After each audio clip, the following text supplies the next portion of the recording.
Hello, Mr. James. It's so nice to have you here at Life and Style. It's great to be here and thank you for seeing me this morning. It's a beautiful place, beautiful weather, and I'm looking forward to it. So, welcome to Bahrain. What was your very first impression of the kingdom and its growing luxury and motoring culture? Okay. Well, I think the main thing is that when I first got here, I had no real appreciation of just how amazingly friendly and progressive this place is. I was treated with the utmost sort of, help, respect and sort of, wanting to achieve. And I think there is a big luxury market here, particularly in the car world and the associated products. So I think it's an amazing place for us to be here and to bring what is going to be an amazing event. The Royal Bahrain Concours carries a legacy from the UK and Europe. Yeah. How does it feel to see this prestigious event and find a new home in the GCC? Okay, well, we ought to start by explaining what a concours is. Okay. A concours was, back in the day, French nobility used to get in their carriages in the park in Paris, and they used to wander around parading their horses and their carriages to see which one was the best, which had the most gold, which had the best uniforms and all the rest of it. So it's about the sort of the elegance and style and showing off to their friends and neighbours. So it evolved very much down the years into cars, and so the car shows are the biggest car shows are in America and Europe. And the Concours has evolved into being a very, very sort of upmarket, luxury, car-loving pieces of art, sculpture. These cars are art, and they're chosen specifically for their rarity, their heritage, who drove them in the past, what they achieved in the past. So it's about sort of the whole combination of the car and luxury. Bahrain has a strong connection with heritage and innovation. How do you think the Concours of Elegance reflects in its celebration of automotive art? Okay, well, I'm told that Bahrain has a tradition of being first in a lot of fields, and one particularly stands out, which was Formula One within this region, and that was an initiative of His Royal Highness the Crown Prince, who brought F1 to the Middle East, the GCC. So that is one thing. So the innovation side of it is brilliant. So what the vision is to bring a concours for the entire GCC and world on the scale of the ones which are in Europe and America, of which we have 3. So we have 3 other concours in the world. And the biggest one is called Pebble Beach, which His Royal Highness won a class recently with his Invicta, his pre-war Invicta, and so that demonstrates that cars are flowing throughout the world. They come back and they're going to be coalescing here within Bahrain in November, and it is. I can tell you that the international car world are really looking forward to it. They have deep respect for the owners of cars here. They have deep respect for His Royal Highness, and they're looking forward to bringing their cars and showing them to a GCC audience. Also, around that, there are very many GCC owners coming to Bahrain. It's not just about Bahrain, it's for Bahrain. It's about getting the whole area, and that's one of the visions of the event, and that's what we're looking for. When curating such a prestigious lineup, what's your personal philosophy? What makes a car truly concours-worthy in your eyes? In my eyes, a good concours car has to have 2 things. One, it has to, well, there's many things. The car itself has to be special. It has to have history. It has to be original. It has to have rarity, and it has to have a pedigree, a history that demonstrates that it's a really proper car. The second part is the owner. And we call them owners, right? They're the guys who own these cars. And for me, there are 2 things about Concours. One is the car, but it's also bringing the owner community together. And one of the things that we are doing here is that the cars have to come with an owner or a direct member of the family, which means that then we can bring them together in a concierge way to enjoy good social occasions around Bahrain. And we are demonstrating a lot of the great places of Bahrain. And then these owners can get together and talk about their passion, cars, and they can also talk about everything else from business to cricket. So I think, or watches. So that's their idea, cars and the owners. It's very important that the two are seen together. You've been around some of the world's most breathtaking automobiles. Can you recall the first car that truly made you fall in love with motoring? Well, the first car is always what defines you is the car which you first owned and truly loved. Mine was an Alfa Sud 1.5. I loved it. It made a great noise. But however, it was two-tone. It was basically lime green and rust. But apart from that, it was a fantastic car, and it made me fall in love with the engine, the noise, and the drivability. So from there you progress, and I think that's it. That's my first one, which most people would think is probably a bad example, but it's just one of those things. And now I think for me that I have many favourites of classic cars, and I like to see all of them. I'm very much into Jaguars, Aston Martins, Ferraris. You name it. I'm there with it. But I just like to see the difference and the beauty of these cars. And I'm very privileged to be in my position to see that. For those attending the Bahrain edition for the first time, what kind of experience can they expect beyond the display of cars? Okay. Well, I think that there's sort of many different levels of cars. So, I mean, the major part is 80 curated cars. So that means they've been selected by a panel of people, experts. Okay, so you just don't walk into the concours with the car. You have to go through this process. And the second part, those 80 will be the best examples they'll ever see. So if you like cars, you're going to see it. Apart from that, you will see luxury product on display. You will see anything from gym equipment at the very highest end, to watches, to jewelry, to all of the things which you would associate with a market which wants to go is luxury and involving. But also I think it's very important that when people come along, whatever they want to see, whether they're in this market or not, there are something for everything. So we do invite 200 car clubs to come, so that loads of car clubs like Ferrari Owners Club, Aston Martin Owners Club, they all have clubs. There's the oldest club in the Middle East is actually here. It was formed in 1952. It's the Bahrain Automobile Club, and they're coming. And there's ones from Saudi, ones from Dubai, some from Kuwait. All these car clubs will come to and be part of the story, part of the action. And also here you'll see that sort of, I know it's sort of slightly technical, but the extra mods and modified, which is vehicles which have been slightly changed, are very popular, so we're showing them. We're showing 4x4s, it's very popular in this area, so there'll be a huge and lovely demonstration of those.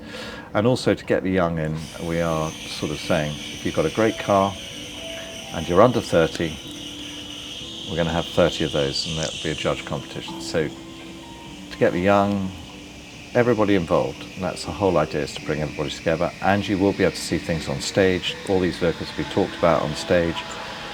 It's a sort of day out. There'll be lots of activities and action. And entertainment, by the way. There's what? Entertainment. Yes. So Bahraini entertainment. So like when you first said it's concours, I was like, it's all about cars, but there's something for everybody. There is something for everybody, and that's the main thing. And but it's enjoying your day out, and it's at the Royal Golf Club. It's a nice atmosphere. Yeah. And so I hope people take it to their hearts, and we're going to be doing this for many years. Luxury events often go beyond aesthetics. They tell a story. What does this year's Royal Bahrain Concours aim to tell the world? It will tell the world that here in Bahrain and the GCC, there is a world of people who enjoy a passion. This is a passion project, and it will be one of the world shows, I have no doubt, within the space very short time. And it's been never happened here on this scale before, and it's a delight that we can be able to do that and bring it to the world. So Bahrain to the world, the GCC car-loving community to the world, and become part of that wide sort of community of passionate people, collectors. And by the way, they collect other luxury product, particularly watches, wine, art, and various other bits and pieces. So it doesn't not confined just to cars, these people. That just excited me even more for this. Yeah. Actually, when you said that Bahrain is full of car lovers, it unlocked a memory from my distant past for me. In our school in Bahrain, we actually had car shows in the school. Yeah. Yeah, we had them come to the parking, and I'd be just walking out one day and it's like a bunch of sports cars, and it was lovely. So it's really like, it's a thing, it's a Bahraini thing at this point to have a love for cars. Exactly. What we should say is, I think, is that it is obviously under the patronage of His Royal Highness, the Crown Prince, and I have Selji, and I said he is massively respected around the world for his passion for this particular sector, and so I think a lot of people are thinking they would like to meet him. So that's good news. But I mean, I think the other thing is, from a Bahraini point of view, it's about the tourist destination, and we are hopefully attracting some people from around the world who've never experienced Bahrain, and when they get here they will see that it has culture, it has friendliness beyond belief, and it is, in my humble opinion, the best place to be in this region. And I am very comfortable here, by the way. Bless you. That's so sweet. No, I'm not just saying it, I really mean it. I can see the hospitality in Bahrain is very lovely. Yeah. Most of the people I'm inviting from the world have never been to Bahrain. So it's going to be their first time here. Pretty much all of them. It's going to be their first time. Wow. And first time for the concours and first time for them as well. And they're looking forward to it. Really looking forward to it. So I'm hopeful that that will then get to the market that I look at, and get people to come to Bahrain and see it as the place to come if you want a culture holiday destination. Bahrain is fast emerging as a leader in tourism and lifestyle experiences. How significant is this event for the kingdom's positioning in the luxury and cultural map of the GCC? Well, I wouldn't say that we are the sort of the number one reason why that might happen, but I think we're a contributor to how Bahrain is seen as, from the outside world, as a place to go. It has fabulous restaurants, it has fabulous hotels, it has fabulous people, great culture, things to do, and I think that whole thing will turn the eyes of our world on Bahrain. There's no doubt about it, and I know that a lot of people who are not necessarily bringing cars are coming to visit as well, to see it, and then I am absolutely sure that in the future they will bring cars and want to be part of this amazing experience, and it will be amazing. It's going to be, you at Bahrain, everybody has made us so welcome, and I know that they're going to make the people coming really welcome, and that message will get out. The love, the attention, the detail, the hospitality will get out. Many people say cars are like art in motion. Do you see a connection between fine art, craftsmanship, and classic automobiles? Oh, absolutely. If we talk about art and cars, people can't see the similarity, but for me it's very, very simple. I'll take the art for an example. If you collect Monets, there are only a certain amount of Monets in this world. People who collect Monets are passionate and they're always collecting more. In the car market, it's exactly the same. There is a rarity and scarcity of vehicles in certain categories, and so you really want one.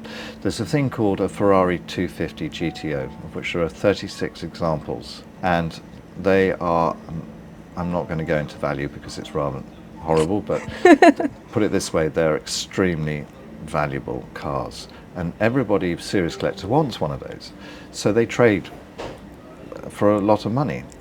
The only, I think, I can't remember how many, but it's sort of a very limited run of McLaren F1s, and they now, and they're quite new, they're in the 90s car, but they're trading at a very high level because of the rarity and scarcity of what they do. And there are other cars that also trade very, very highly in terms of sort of, you know, so it's like you come in, like me, an Alfa Sud level or an MGB or something, or, you know, just a normal car, and then you fall in love with the cars, and then you start to, as you get wealthier, if you like, you start to buy cars which are meaningful and you really want. And some of these collectors have quite large collections.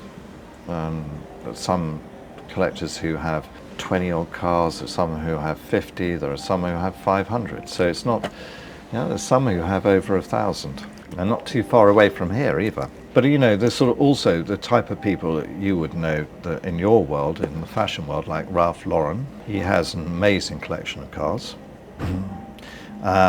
Victoria's Secret's boss has an amazing collection of cars. The hotelier trade, the chairman of and owner of the Peninsula Group of Hotels, he has an amazing collection.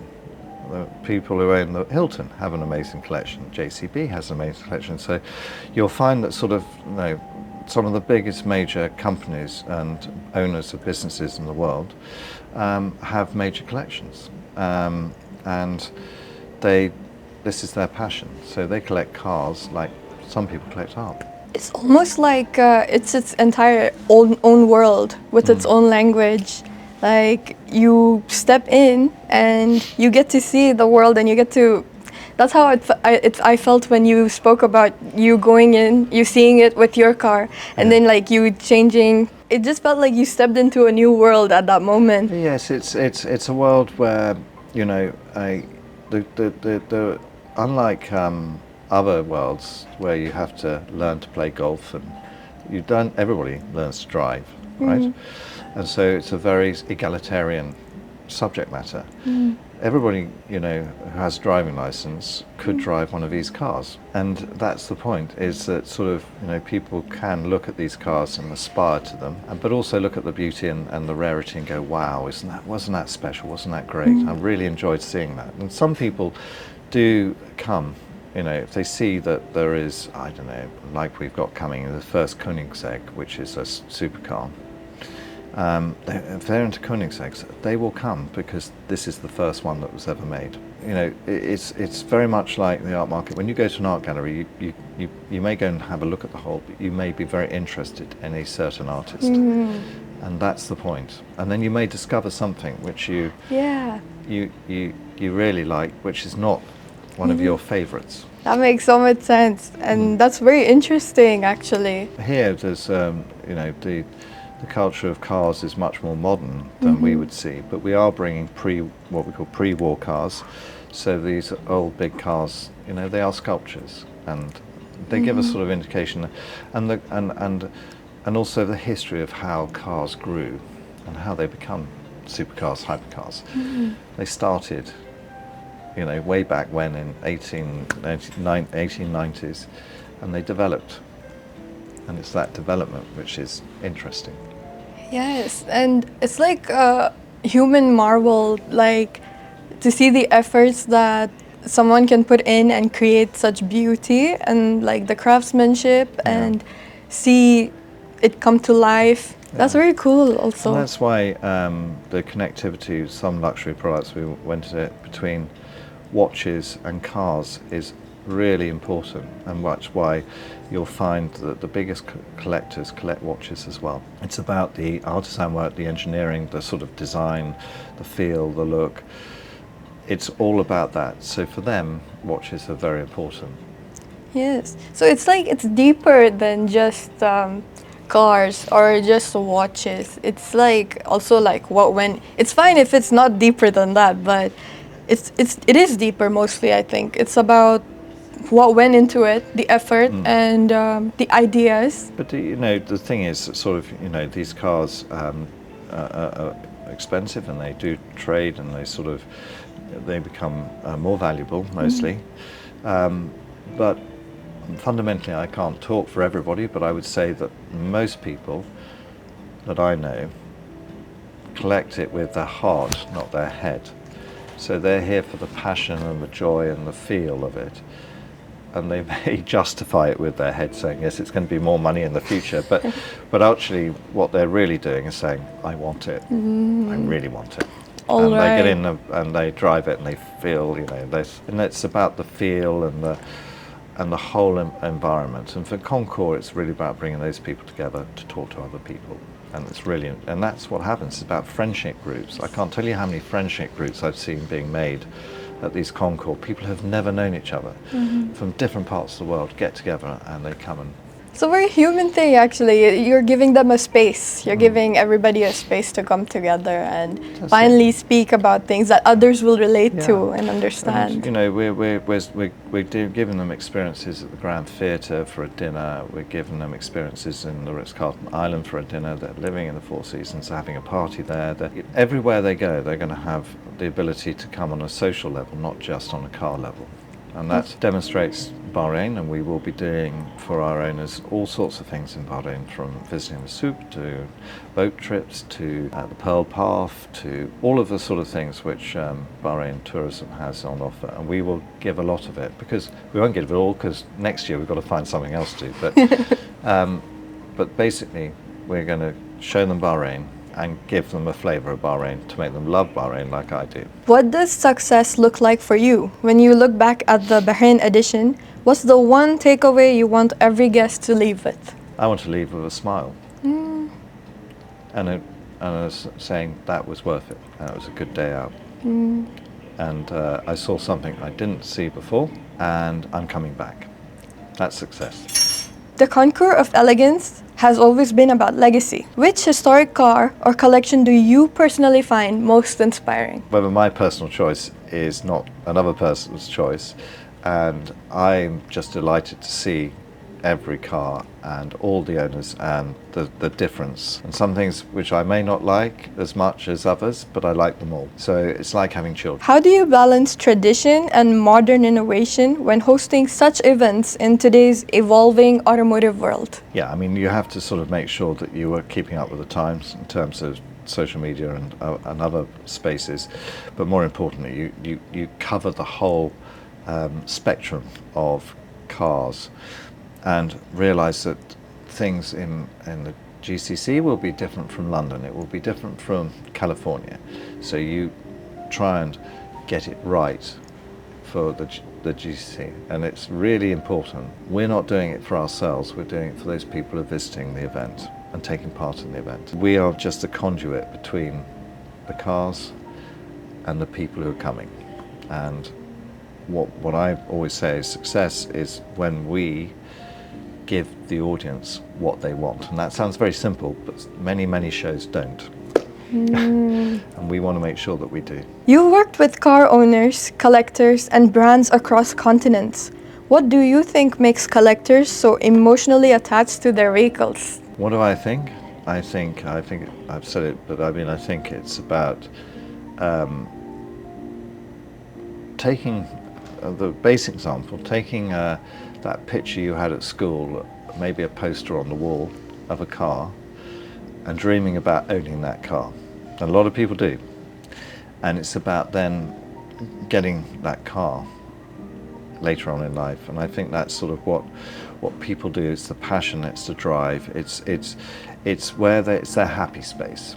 If they're, you know, I went into a garage, and I won't say who's, yesterday, and he said, I love every single one of these cars.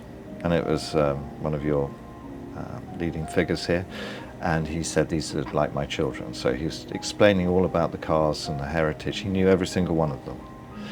And that's the sort of the feel which these guys have about them. It's not, and you know, and particularly here, we're very privileged that many of them have never ever shown these cars before, and they are prepared to do it for the Kingdom and for the GCC.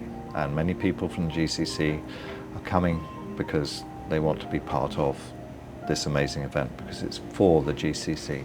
You know, the more I speak to you about cars, the more I feel like humans all have so much love within them, and cars are like one way to channel it, almost like they're channeling all their love into these things, into these motors and It's crafts. hopefully it's one of the things they channel their love into. I'm sure they do it for their families as well. But Yes, it is their driving passion, and that sounds like that's a horrible pun, but it is the sort of, you know, they will want to drive these cars, look at these cars, collect these cars, be with these cars, understand the heritage, understand what makes them work, and that's what. And most of them, I would say, would be able to. Not the electric cars, because they're slightly different, but they would be able to open the bonnet, and they would be able to do repairs and basic sort of knowledge about sort of the car engine. So they have a deep understanding about it. So it's like deep love, like they love the whole thing, not just any. Yeah, they love it. Yeah, that's lovely. And they love talking to people. And I tell you this one thing I will say about these people is, in my view, if a young girl or boy comes up to them, starts asking them a question, they're really happy to talk about it. This one, they're maybe the billionaires, leaders of kingdoms or whatever, that they will talk about their cars to people and share the passion, because that's what it is about. It's about shared passion. It's not about what status you are, and you know, it's about sort of giving back. There's a certain elegance and nostalgia to vintage motoring. Do you think younger generations are beginning to rediscover that charm? I don't think they ever lost it. Oh, Personally, I think that if you talk to my nieces or nephews, they have a passion for cars as well. So, and they're in their teenagers and early 20s. So it's not really sort of, for those people who have that sort of bent, that sort of wanting to be part of it, I don't think it's ever gone away. I went to a car club meeting here in Bahrain yesterday, and it was great, and there was just lots of really young people wandering around looking at these cars. I don't think anybody's ever left this passion. If you saw the audience growth in most of the big car shows around the world, and F1 and whatever, you'll see it's going up still. A lot of audiences are going down. if you could take one classic car from the Bahrain Concours home for a day, which would it be, and where would you drive it? Again, I'm going to be very political here and say that funny enough, the owners judged the best car in the show. Exactly the same question. Which car would you take home with you? So I'm not going to answer it because I don't want to prejudge what's going to happen. But I certainly would love to take it on a road trip around Bahrain. I'd love to take it to other areas of the GCC and just discover this lovely land. Then I'd probably fly it down to the south of France, and I would go along the seaboard of the south of France. That'd be quite fun. That does And it'd sound... have to be a cabriolet. If somebody made a movie about your life in motoring, who would play you, and what would the title be? I have no idea. Do you not watch movies? I watch a lot of movies, and you know, that's the problem. Is you'd like sort of Leonardo DiCaprio to play or something like that, and but he might object to the fact that I'm too old for him. What's the other question? Oh my god. You know about the joke with him and 25? Oh yes, young guys. Yeah, Oh, no, yes. and what the story of my life, motoring. It wouldn't be very exciting. I think it would actually. You told me about how you just had a tea with the with royal tea and whatnot. I think that's interesting. Yeah. What's a driving destination that's still on your bucket list? I would quite like to do the Paris-Dakar rally actually, because that's really hard driving. It's fun, and it's a long way. But there's no way that I'm going to be able to do it because it takes time, and I don't have the time to do it. So, but it'd be nice. It'd be nice to do one of those long road trips, or maybe the Paris-Peking, or something like that. Sort of just really, just take it and go off and do something that's quite long, Or the other one is to drive across America, which I think would be fun, from East Coast to West Coast. Anywhere, any of those long ones, be fun. But you need months. You mentioned the French one actually. How long does it take? Oh, I can't remember now, but it would be at least a month. A month? Yeah, at least.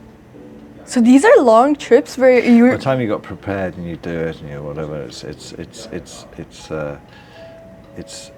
a long old haul, 3 weeks to a month, because you and hopefully you're going to stay in nice places. And that's the whole point: new cultures, new places.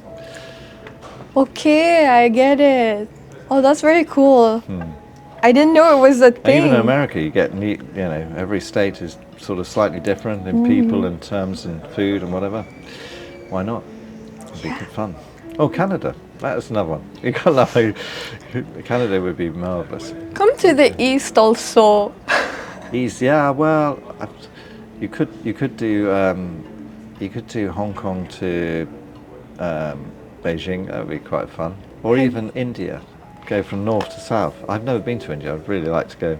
You've never been to India? Never been to India. It's one of the few. It's on my bucket list. Oh my gosh. Okay, There you go. let me tell you, the South. The South. Kerala. That's the heart. Yes, Kerala is so beautiful. I'm not from Kerala. My mom is from the neighboring state, but I love Kerala so much. It's so large. I mean, I've got a friend called Arjun Oberoi. He runs the Oberois, and in Rajasthan and places like that. And he's always going. He runs car shows, and he said, "Come along." And I'm going to Rajasthan. That might be really quite fun. If you could spend one day in any car from history with any driver or personality, who would you choose? I think I would like to do something like W.O. Bentley, who did all the Bentleys, and just find out about him. Fascinating character about how he invented Bentley, came through, or even Ferrari. How Ferrari started, Enzo started sort of, his company. I'd like to know a bit more, and I know nothing about them. I know something about them, but not a lot. More than me, because after this I'm gonna go research them because of you. Because that sounds fascinating actually. Between speed and elegance, what wins your heart? Well, it's got to be elegance because it's Concours. If you are into speed, you probably want to do track days and things like that, racing. But for me, it's elegance, about the sort of the elegant side. And in fact, our event is called the Concours of Elegance in the UK, Concours of Elegance in Germany. So for me to say speed would be very wrong.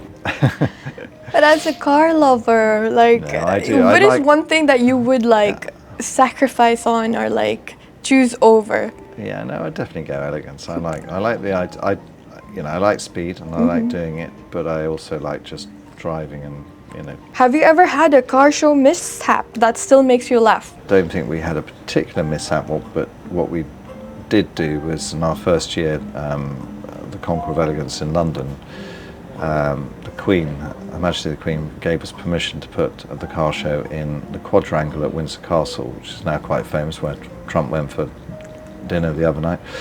We have dinners there, by the way. I remember saying to everybody, I have no idea what's going to happen. We're going to park these cars up, see if anybody comes. and it was it's not made up, but we genuinely didn't know much about what was going to happen. And fortunately for us, it did turn out all right. So mishap, not yet, but it will happen. I never say never. Do you collect any car memorabilia or art pieces yourself? No, I don't. Too expensive. I've got little bits and pieces, but nothing major. Not a proper collection, no. but just your own. I've seen proper collections. I know what they look like, and they are amazing. And I'm nowhere near, so I might have a badge or something like that, but nothing sort of particularly sort of outrageous. No. Coffee on the go or a classic English breakfast before a drive? Oh, it's got to be an English breakfast. Well, I'm from London. Okay, that makes sense. And a good tea, not coffee. Same. If your cars could talk, what do you think they'd say about you? They'd say, be lighter on the clutch, treat me gently, and stop trying to spin me around corners when I don't want to. That's what they'd say. Wait, clutch? As in Clutch. like... Because if you're heavy on the clutch, it's sort of... Okay, so like accelerator. Well, no, the clutch sort of makes the engine sort of, if you're not careful, it makes it So sort that's of run. that's not the... There's a word for that, those type of cars. I think they sort of call them, I don't know. Gear? No, manual. Manual, exactly. Yeah. Manual cars. You've got to drive a manual car. That's the other thing. So you mostly drive manual cars? I prefer manual cars, yeah. Do they give more control? You can do more control with them, and you can also get the revs up, which means that you've got more power. So you can hear it, you can hear the engine. Oh. But I mean, again, you're using the clutch, and that's why I say ease up on the clutch. Mr. James, as someone who's brought together the world's finest automobiles and enthusiasts under one iconic event, what legacy do you hope the Royal Bahrain Concours of Elegance leaves behind, not just for the collectors, but for Bahrain and the region as a whole? Legacy is a big thing. In our terminology, legacy means decades. So I may not be around to see it, but I hope it's still here in 50 years' time. Well, it definitely won't be in 50 years' time, but I hope to see that sort of it's grown, that it's loved, and that the ethos of what it started as still continues into the future. And I hope it's here forever, and I'm sure it will be, maybe not just under my tutelage, but in someone else who follows on. And I think it should be for the GCC, and people should be proud of it, and people should know about it, and that's what I want. So this is basically the setup. Yani you're setting it up, and the future, this is the foundation. And someone else will take it on, and it will be as good as the foundation. If the foundation's right, it's like a house. Foundation's right, then you build it. And hopefully in the future in Bahrain there'll be a motoring week with all sorts of different surprises we've got planned, but we're starting with a Concours. Thank you, Mr. James. Thank you very much. It's a pleasure. Thank you very much, Life and Style, for having me, and it's been a pleasure